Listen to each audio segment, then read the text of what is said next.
Hi hello everyone welcome to SSB study point. So మనం ఎంతకైనా ఎదురు చూస్తున్న ఎస్సీఎంటీఎస్ ఆన్సర్కి అయితే రిలీజ్ చేశారమ్మా. సో ఇక్కడ మనము డైరెక్ట్గా ssc.gov.in ఈ సైట్లోకి వెళ్ళి కొద్దిగా స్క్రోల్ చేసుకున్నట్టయితే ఇక్కడ మనకి నోటీస్ బోర్డులో ఇచ్చారనమాట. సో 29th మనకి రిలీజ్ అయింది. సో ఇక్కడ చూడండి, అప్లోడింగ్ టెంటేటివ్ ఆన్సర్కి along with the candidate response sheet, multi tasking staff and as well as all the 2024 ఆన్సర్కి అనేది వెరీ ఇంపార్టెంట్ మా. ఇక్కడ మీకు రా స్కోర్ అనేది అర్థమైపోతుంది. సో నార్మలైజ్ స్కోర్ అనేది ఫైనల్ మనకి రిజల్ట్లో ఇస్తారు. సో ఇక్కడ మనకి రా స్కోర్ అనేది తెలుస్తుంది. సో దీనివల్ల మనకి అర్థమవుతుంది మన కట్ ఆఫ్కి రీచ్ అవుతున్నామా లేదా అన్నట్టు. మనం రాసింటాం కదమ్మా ఆన్సర్ రెస్పాన్స్. సో అది మనం ప్రింట్అవుట్ తీసుకొని మనం చెక్ చేసుకోవచ్చు అనమాట. సో ఇక్కడ మనం క్లిక్ చేసుకున్నట్టయితే సో ఇది మనకి ఇక్కడ మనకి పీడిఎఫ్ ఉందన్నమాట. సో ఇక్కడ మనం పీడిఎఫ్ని క్లిక్ చేసుకున్నట్టయితే సో ఇక్కడ మనకి the computer based examination of MTS and havildar 2024 was conducted by the commission during the period of 30th of September నుంచి 19th of November వరకు జరిగింది ఆల్ ఓవర్ ఇండియా. ఇక్కడ మనకి the candidate response sheet along with the tentative answer key are now available the link given below. So the candidate may login using the registration number and password during the period of specified. So ఇక్కడ మనం చూసుకున్నట్లయితే కింద link ఇచ్చారనమాట. So ఈ లింక్ని click చేసి మనకి registration number and పాస్వర్డ్ని enter చేసి మన ఆన్సర్ కీని మనం డౌన్లోడ్ చేసుకోవచ్చు. అండ్ యాజ్ వెల్ యాజ్ ఇక్కడ మనకి అబ్జెక్షన్ రైజ్ చేయడానికి కూడా వీళ్ళు చెప్తారనమాట. సో ప్రతి ఎగ్జామ్లోనూ ఇది కామన్ మా. సో ఏంటి అంటే ఒకవేళ మనం ఒక క్వశ్చన్కి అటెంప్ట్ చేస్తామన్నమాట. సో అది మనకి కరెక్ట్ అయింది. సో మన సైడ్ నుంచి ఎవ్రీథింగ్ కరెక్ట్, మనం 100% షూర్గా ఉన్నాం. బట్ ఇప్పుడు మనం ఆన్సర్కి డౌన్లోడ్ చేసిన తర్వాత వాళ్ళ నుంచి అది ఈ ఆప్షన్ కాకుండా వేరే ఆప్షన్ కరెక్ట్ అని వాళ్ళ సైడ్ నుంచి ఉంటే సో అది మనం అబ్జెక్షన్ రైజ్ చేయొచ్చు అనమాట. ఎందుకంటే మనం కాన్ఫిడెంట్గా ఉన్నాం, మనం రాసినదే కరెక్ట్.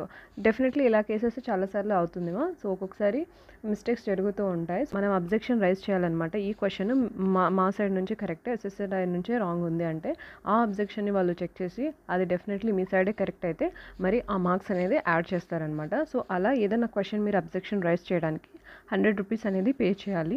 ఓకే, అండ్ ఇది కూడా టైం లైన్ ఉంటుంది. ఈ లింక్ కూడా కొద్ది రోజులు మాత్రమే యాక్టివేట్ ఉంటుంది. మళ్ళీ మీరు ఆన్సర్ షీట్ డౌన్లోడ్ చేసుకోవడానికి కుదరదుమా. ఇప్పుడే ఏదైనా డౌన్లోడ్ చేసుకోవాలి. ఎందుకంటే కొంతమంది స్టూడెంట్స్ మిస్ అవుతూ ఉంటారు అప్డేట్స్.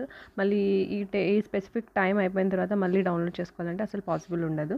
ఇక్కడ చూసుకున్నట్లయితే మనకి 29 నుంచి యాక్టివేట్ అయింది. 2nd of December వరకు మాత్రమే, అంటే మనకి జస్ట్ 3-4 days మాత్రమే మనకి టైం లైన్ అనేది ఇస్తున్నారు. అండ్ యాజ్ వెల్ యాజ్ ఇక్కడ మనకి ఆన్సర్కి ఛాలెంజ్ రెస్పాన్స్ చేయడానికి మనం 100 రూపీస్ పే చేసి December 2nd 5 PM తర్వాత మనకి అవైలబుల్ ఉండదు అనమాట. ఓకేనా. అండ్ ఇక్కడ మనకి ప్రింట్అవుట్ కూడా మన ఆన్సర్ కీని తీసుకోవచ్చు అనమాట.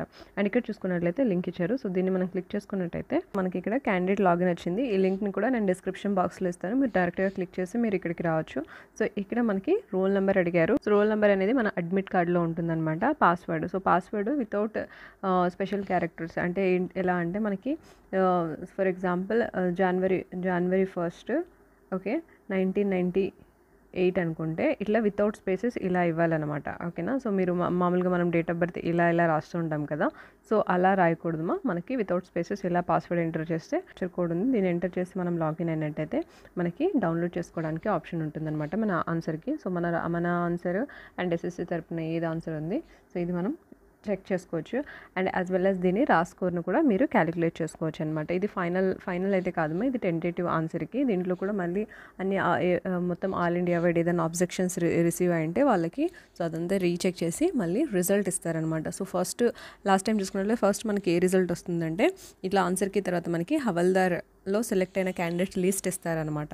ఓకేనా. సో ఈ హవల్దార్ ఫస్ట్ ఇచ్చేస్తారు, తర్వాత మనకి physical efficiency test, physical standard test conduct చేస్తారు. సో ఆ తర్వాత ఫైనల్గా మరి హవల్దారు ప్లస్ మనకి ఎంటీఎస్ ఫైనల్ రిజల్ట్ ఇస్తారనమాట. ఇప్పుడు నెక్స్ట్ వచ్చేది మనకి హవల్దార్ రిజల్ట్ వస్తుందన్నమాట. ఓకేనా. సో ఎవరైతే ఎగ్జామ్ రాస్తారో డెఫినెట్లీ ప్రతి ఒక్కరు చెక్ చేసుకోండి మా. ఐ హోప్ మీకు ఇది హెల్ప్ అయింది అనుకుంటున్నాను. Thank you so much. Take care. Bye.